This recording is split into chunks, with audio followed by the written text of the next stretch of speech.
Hi, this is Andrew, and this is Keen On, the daily now.tv chat show with some of the world's leading thinkers and writers. Hello, everybody. It's July the 3rd, 2023, the day before Independence Day.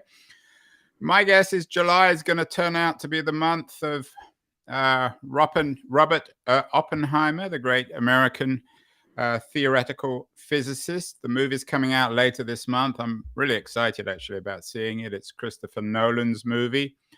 The man is a complicated fellow, genius, politically controversial, and personally controversial. Of course, he was the man behind, or one of the key figures behind the Manhattan, not the Manhattan District, the Manhattan Project, the American project to build the atomic nuclear weapon, which of course was one of the more concrete and controversial aspects of the explosion of theoretical physics throughout the 20th century. And if Oppenheimer is the man of July 2023, the man of the 20th century, the great theoretical physicist, the man whose intellectual, cultural, and perhaps personal legacy shadows the century is Albert Einstein. Time magazine made him the person of the century for the 20th century.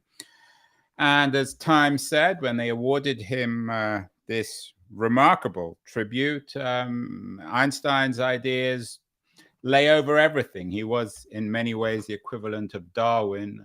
What Darwin was for the 19th century, Einstein was for the 20th century. And we are talking Darwin, not Darwin, Einstein today, not Oppenheimer. We will do some shows on Oppenheimer with my guest. Benyamin Cohen is one of the great authorities on Einstein, and he's the author of The Einstein Effect, a book that's just out. It's in some ways rather serious and in some ways rather silly. How the world's favorite genius got into our cars, our bathrooms, and our minds. And Benyamin is joining us from Morgantown in West Virginia. Benyamin, congratulations on the new book. Did Albert Einstein get into Morgantown, West Virginia? I tried to, well, thanks for having me on the show first. I actually tried to look that up. I don't think Einstein ever set foot in West Virginia, although, he traveled a lot around the United States, but I don't think West Virginia was ever one of the stops he made it to. Benjamin, would it be fair to say that just as Darwin's ideas dominated the 19th century, Einstein's dominated the 20th century, was Time right to give him their Person of the Century award?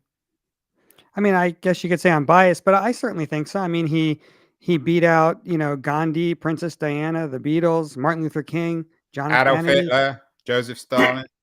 Right. He had a lot of competition. I guess also it's only the first time Time magazine has actually named a person of the century since they were not around for the 18th century, for the 19th century. But yeah, I think they were right. He not only revolutionized physics and made us rethink about how we look at the universe, which I think would have been enough to make him Time magazine's person of the century. But he really, he was a humanitarian. He was a peacemaker. He spoke out vehemently against that. He worked to help civil rights and the civil rights movement. And he worked to save his fellow German Jews before World War II. Like, I think there was a lot more to him than just the science.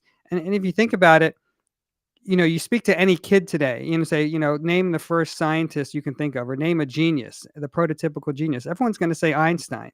And most people who say that don't even know, myself included, how to explain quantum mechanics or black holes or gravitational waves or all these things that scientists and physicists know Einstein for. To me, it's fascinating that he was so well known outside of science. And I think that's why he was the perfect pick for Time magazine's Person of the Century. Well, in many ways, he's been brilliantly marketed after his death by people like yourself. In fact, you control his social media feeds on Twitter, Instagram, Facebook. I think you have over 20 or 30 million people following you, or at least following Einstein. You mentioned him as a peacemaker. Is there an irony? This will certainly come up, I'm guessing, in the Oppenheimer movie. Yeah. As the father of 20th century theoretical physics, of course, in some ways, Einstein was the father of the nuclear bomb. Is there a contradiction in some ways between the science of Einstein and the humanity of Einstein? Can they coexist, or are they in conflict? I don't think they're in conflict. I mean, Einstein himself, Einstein's E equals mc squared, in the early part of the 20th century, 1905, I think, is when he came up with that. He had no clue, laid the foundation for what later became, nuclear warfare and the atomic bomb. He had no clue, and he was the first to admit this in 1905 when he came up with that equation, that it could lead to such mass destruction. I have a quote in my book where he says, "There wasn't even the slightest indication of any potential technological application," is what Einstein said. And so I think we often give too much credit to Einstein as the father of the atomic bomb, or the grandfather of the atomic bomb. There's a famous 1946 speaking of Time magazine, famous Time magazine cover of a picture of the bomb over Japan with Einstein's face on it. And I think he really, he wanted to speak out, against that. And and I think did, for the rest of his life, he worked creating all sorts of organizations to stop the proliferation of nuclear weapons until I think it was a week or two before he died. He was working on a manifesto that talked about not, about making it, about stopping the development of weapons of mass destruction. Benjamin, let me rephrase the question. I mean, of course, I don't think anyone would blame Einstein for nuclear weapons. The fact that he came up with this remarkably revolutionary theoretical physics didn't inevitably lead, or at least in his mind. But had he known, do you think he would have kept his initial discovery in his desk drawer and not shown anyone? I mean, I assume there were others who would have probably eventually reached his conclusions. That's a fascinating question. It's hard to get back into his mindset. I am the 2023 digital avatar of Einstein, like you said, but I don't know if I could get into his brain. My guess, if I had to take a guess, would be he would put it in the drawer, because his whole life philosophy was pacifism, and he was so anti-militaristic from his days in Germany when he saw what a nationalist society could lead to. To World War II until even after that. And so I think if he had any inkling that what the equation he came up with could lead to that, I actually do think he might have not publicized it. Well, perhaps more important than the discovery of atomic weapons, had Einstein not be around, we have to thank him for our pizza, at least according to your book. Without Einstein, there'd be no pizza delivery, Benjamin. How should we thank Einstein for that? At least that's one of the arguments you make in the Einstein effect. Yeah, in the book, I try to show all the modern day technologies that we have, courtesy of Albert Einstein, courtesy of his work, his research, his calculations. And one of my favorite to tell people about, because we all use it, is GPS. We all use GPS in our cars and our phones. Global positioning system. Yeah. People who are single use it for dating apps, to swipe right to find somebody near them. Uber drivers use it to get you around. And like I said in the book, the pizza delivery guy, the Amazon delivery guy, all these people use GPS to get to your house. And without getting into all the science, and again, I'm not a scientist, but basically Einstein's theory of relativity came up with the idea that, the Earth is constantly spinning. The satellites in space are constantly in motion. And you and your car are constantly in motion. So you have those three elements that are constantly moving. And Einstein's mathematical equation in the theory of relativity basically was able to rectify those three parameters to show exactly where someone would be. So we do have Einstein to thank for GPS. which is probably not such a good idea. I mean, too many people rely on pizzas, don't they, Benjamin? Einstein himself, he had a real sweet tooth. He I don't think did. he ever. Oh yeah, in his later years, he never met a cookie or a piece of cake he didn't like. And yeah, he gained some weight. He had, if you look at the pictures of him later in life, he had a bit of a pot belly. And Tell us yeah, about no, this man. I mean, in some ways, as you said earlier, you dedicated your life to him. You're his representative on social media. You tell the world what Einstein would have said on Facebook and Instagram and Twitter. What is it about this man that's so compelling? Is it his sort of combination of remarkable innocence and intellectual sophistication? They sort of coexist in an odd way, and they almost seem naturally allied in Einstein, although in others they would seem very foreign and weird. I think a lot of people could relate to him. He looked like everybody's grandfather. You know, he was a bit slovenly. He walked around in his pajamas. He had slippers on. Like he was not, this high, high in the clouds. Everybody in San Francisco, Benjamin, walks around in their pajamas, so maybe that's Well, maybe not nowadays, in and West Virginia. Do they wear no, pajamas in West Virginia? yeah. Well, I live in a college town, and all the students are walking around in their pajamas. I Okay. like to, Einstein also lived in a college town, and he walked around in his pajamas. People would see him, normal people living in Princeton would see him, look like a Jewish Hugh Hefner in his robe. And What's I a think Jewish? What does that mean? A Jewish Hugh Hefner? well, Hugh Hefner, the founder of Playboy magazine, would always walk around in his pajamas and his robe. Uh, That's what he wore all the all the time. So I think what's wasn't it, interesting about wasn't Hugh Hefner Jewish? I don't know. I don't think he was. Maybe I we could be wrong. rephrase Hugh Hefner as a A non-Jewish. non-Jewish Albert Einstein.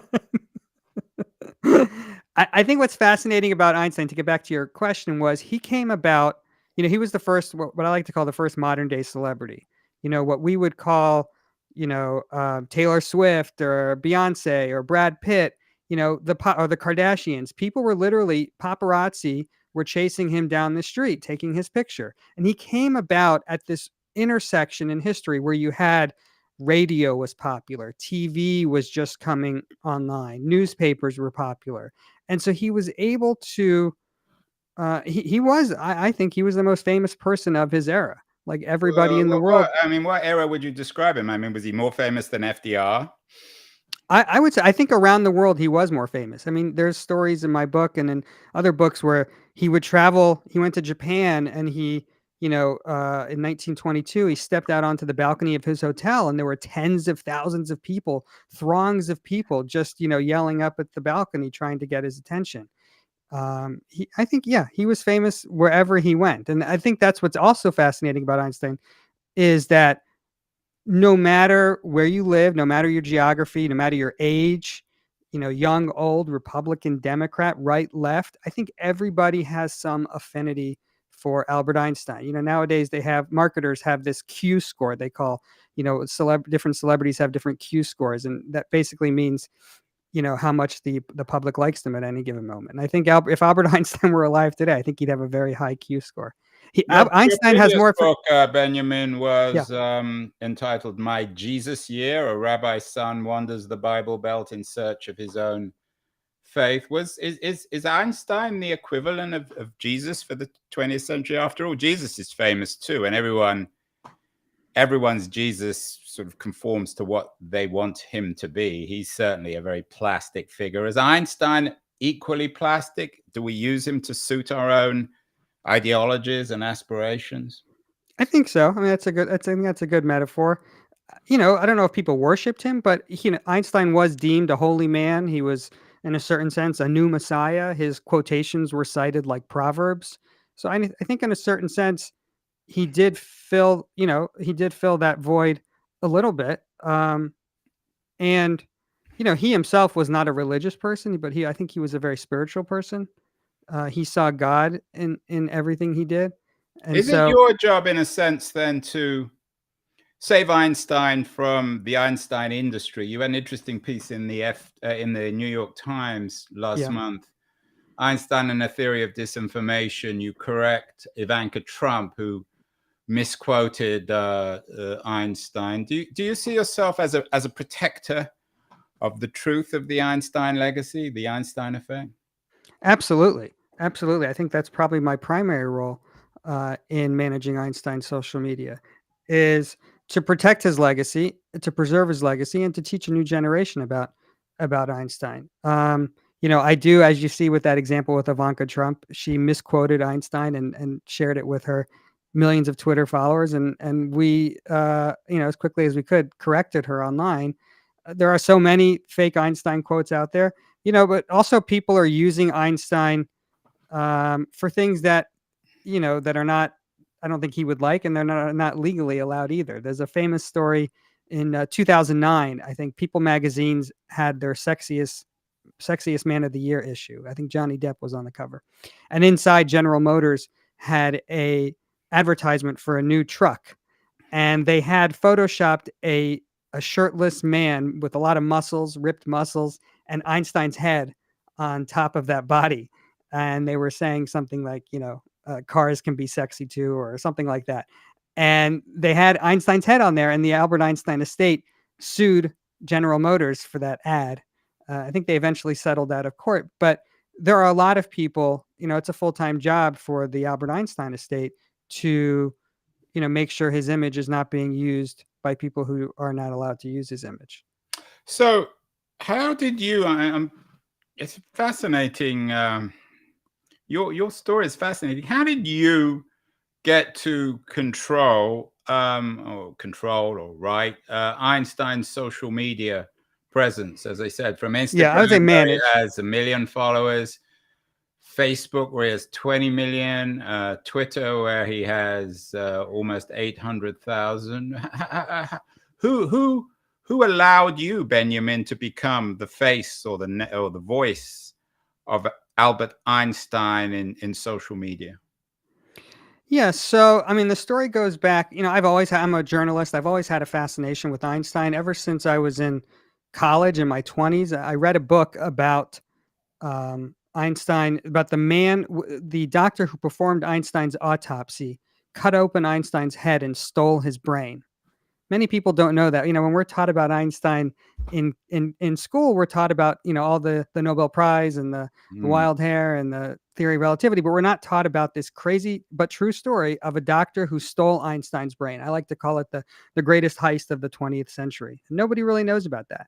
And I thought to myself, what else is out there that people don't know about Einstein? And so I started writing a lot about Einstein, just regular articles for newspapers, for magazines. And I set up a Google alert. So every time Einstein is in the news, which is remarkably very often, scientists are discovering new things. Just last week, there was a gravitational wave discovery based on Einstein's research. And I started writing about all these things. And the Einstein estate, the Albert Einstein Archives, which is based not at Princeton, but at Hebrew University in Jerusalem, that's where Einstein bequeathed his estate. He's one of the co-founders of Hebrew University. And they saw all the articles I was doing, and they were like, would you want to run his social media? Because the Einstein Archives is basically a bunch of academics and physicists who deal with the academic research, but they're not really social media experts. So they said, well, you seem to have your finger on the zeitgeist of what's popular with Albert Einstein. Would you want to run his social media? So that's how I got the job. It was back in 2017, and I've been doing it ever since. Are they paying you? They are very little. It's a kind of a side, it's a side job for me. It takes, an hour or two a day. Well, that's quite a lot. Adds up over a year. Yeah. But I mean, to me, it's a thrilling job. It's an awesome responsibility to speak for Einstein. It's a once in a lifetime gig. So, I'm thrilled to have it. I will say this. I post from Einstein's accounts. Sometimes I post it from my cell phone. And I have access to my own Instagram, my own Facebook. So I'm always afraid when I post like a picture of my dog or my chickens that I'm accidentally going to post it to Albert Einstein's Instagram page instead. You mentioned that his library is in Israel at the Hebrew University. Israel is in the news today. They launched their biggest air attack in the West Bank in nearly 2 decades. Your day job is as the news director of Forward, which is a Jewish publication. If Einstein was around today, where do you think he would stand on the state of Israel? It's a subject we've dealt with this in many shows in Yeah. the past that divides contemporary Jews, sometimes quite violently. I think there's an interesting dichotomy. I mean, Einstein was, I wouldn't call him a father of modern Zionism, but he was heavily involved with the establishment of the state of Israel. Before 1948, before the state of Israel was established, he would travel. He traveled around the United States raising money for Israel with Chaim Weizmann, who was a fellow scientist who eventually became the first president of Israel. Matter of fact, when Weizmann died, David Ben-Gurion, the Israeli prime minister, actually offered the job of Israeli president to Albert Einstein. He politely declined because he really didn't want to be a politician. But he really fought for and raised money for and was a big proponent of the state of Israel. That being said, he was also, I think he would be left of center, maybe even further left, if he were around today. Like I said at the beginning, he really fought for civil rights. He fought for minorities. So I think he would probably not be happy with the current Netanyahu administration. I think he would be maybe a speaker at a J Street conference, that's where I think he would fall on the spectrum today, if I had to guess. Your identity, you're clearly you're culturally associated with the Jewish community. You have that Jewish news show. You're involved with the Hadassah on Call as well as Forward. How important for you in terms of protecting the legacy of Einstein and celebrating the legacy and what you call the Einstein effect in your new book? How important is his Jewish identity, and what does that exactly even mean? Yeah, I mean, I think everyone, Jewish or not Jewish, obviously can relate to Einstein. I feel a special kinship with him, literally, metaphorically. When he came up with many of his groundbreaking ideas at the beginning of the 1900s, he almost, and I write this in that New York Times article, his entire career was almost derailed by anti-Semitism. There were German scientists out there who didn't like what he was doing and created fake news about him and created a disinformation campaign about him. They said the theory of relativity was nonsense. And then once it was proven, they said, okay, it's a good idea, but he stole it from non-Jewish German scientists. So I think, his career was nearly derailed because of that. And so I think the fact that he became who he became and he moved to the United States and he tried to rescue fellow German Jews and he used his celebrity for humanitarian purposes. I think his Jewish identity, I've heard someone say in our newsroom at the Forward that he was probably the most famous Jew after Moses, or the most famous Jew certainly of the 20th century. And so I think his Jewish identity is very important. And they're all, as far as, his social media, I think all aspects of his identity are important. And I try to promote, try to preserve all of those aspects of it. But to me personally, like you pointed out, my Jewish identity is very important. I'm the son of a rabbi. I come from a family of rabbis. All my brothers are rabbis. My sisters married rabbis. I work at a Jewish newspaper. So for me, it's an extremely important, integral part of my identity. And and I think that's one of my strong connections to Einstein. What was Einstein's family background? Were a lot of his relatives rabbis too? No, he came from a very non-religious family. Like many German Jews of his era at the turn of the century, they were assimilated.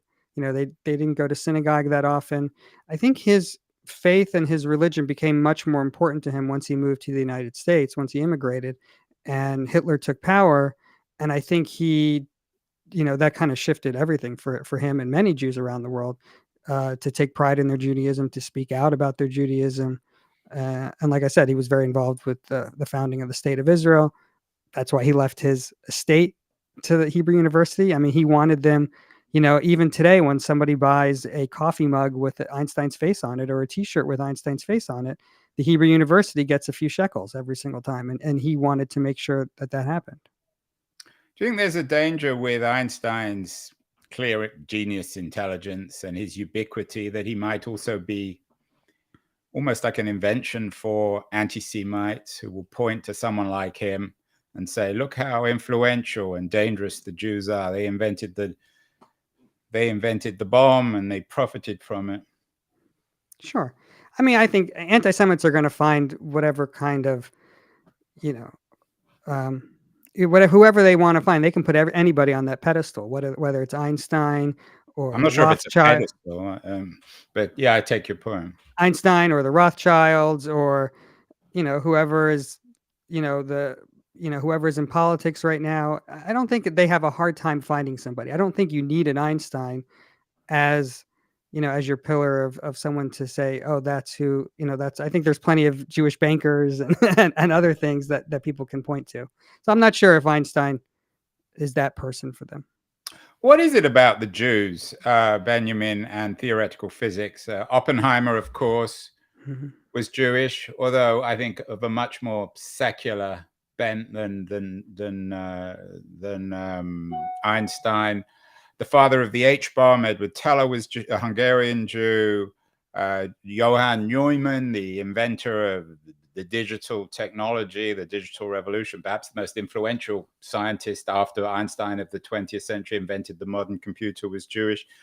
Was there something about the education in Central Europe, in Germany and Hungary, that enabled men like Einstein and Teller and von Neumann to revolutionize the world, or was it purely coincidental? You forgot the father of the cell phone was also a Jewish guy. Who was that? I'd have to Google it. He's like, I think in his 90s right now, or close to 100. I interviewed him a couple of years ago. I do think education obviously is very important. I think in the Jewish world, I think like you pointed out, in Eastern Europe, there was what they call the yeshiva system, where it was expected that Jewish boys in particular would study all day, and so there was a real particular importance placed on that kind of study. I also think people who study the Talmud. I have a friend who's a law professor at Villanova, and he always told me that he enjoyed law school so much and got into law school and succeeded in law school because he spent his elementary and high school studying the Talmud and the intricacies of Talmudic law and the way you think. Taught him a way to think that helped him in law school. So I do think there's some of that. I also think, and this would apply to Italians as well, or Irish, any kind of immigrants. I think when immigrants come to America, they really go out of their way to make something of themselves and to prove to others that they are of their worth. And so I think you see that with many immigrant communities who come to the United States, become extremely successful. And so yeah, and of course, one of the other enormously powerful figures in the Manhattan Project was Enrico Fermi, an Italian immigrant, not Jewish. Yeah. We have to be careful on these fronts. I wonder whether there's something slightly, Benjamin, depressing about the Einstein effect. You mentioned that lots of work's been done on questioning his theory of relativity. Some people are suggesting that maybe he wasn't entirely right. I'm not able to make judgment on that. You've suggested you're not a theoretical scientist either. But you've suggested that the major legacy of Einstein, perhaps, is his celebrity. Do you think in 100 or 200 years, people will remember Einstein as this almost Andy Warhol-like figure? Or will he be remembered as a scientist or as a Jew? Or perhaps in 200 or 300 years, he'll be forgotten?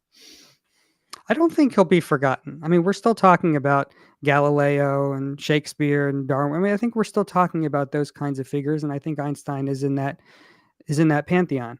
I do think his celebrity is important, and perhaps more important than his science, because I think more people can connect with Einstein on that aspect of him than his science aspect.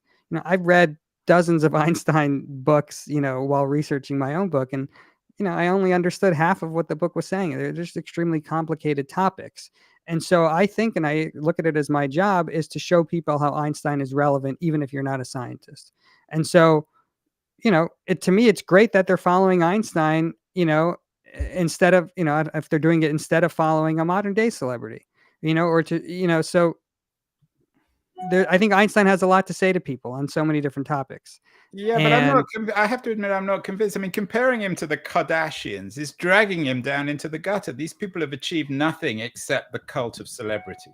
Whereas well, Einstein was a great man, a great scientist, and left an enormous intellectual legacy. So why should we remember Einstein as the first celebrity when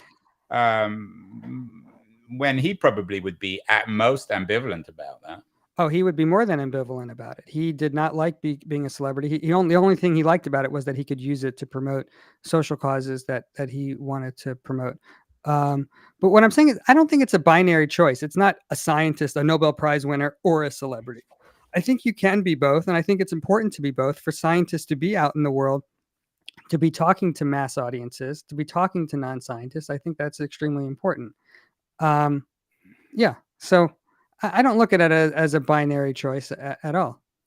Well, let's end, Benjamin. You've been a good sport. Your book is full of stories of Einstein, the Einstein effect. As I said, you talked about someone who once stole his brain. Maybe you can end with your favorite story, which is in the Einstein effect about Albert Einstein. Don't give everything away in the book because it's out this week. We want everyone to buy it. But what is the story that somehow captures all the genius, the brilliance, and perhaps the absurdity of Einstein's life? Yeah, so I'll tell you the end of that brain story. As I mentioned, the pathologist stole the brain in 1955 when Albert Einstein died, and he kept it in a beer cooler in his basement for decades. And nobody knew where it was.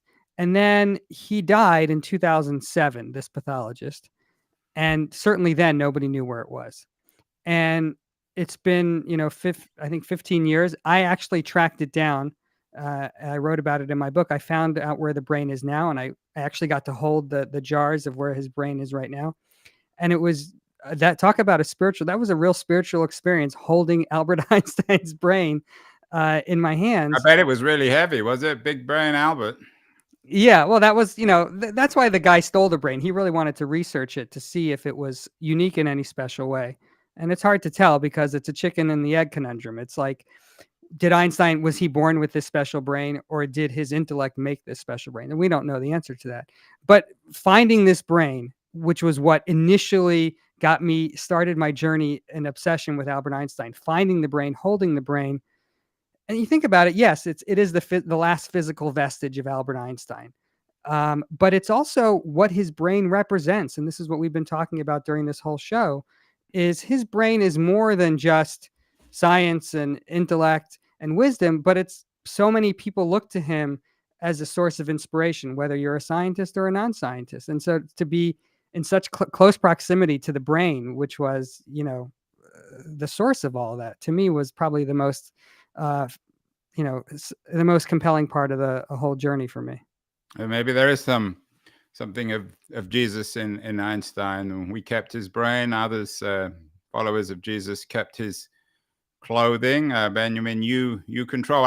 Would you call it the Church of Einstein or the Synagogue of Einstein? You're the front. You're the guy in control of who gets in and who doesn't. So does that make me the rabbi or the priest? I don't know. I'd say it's a non-denominational worship house of Einstein.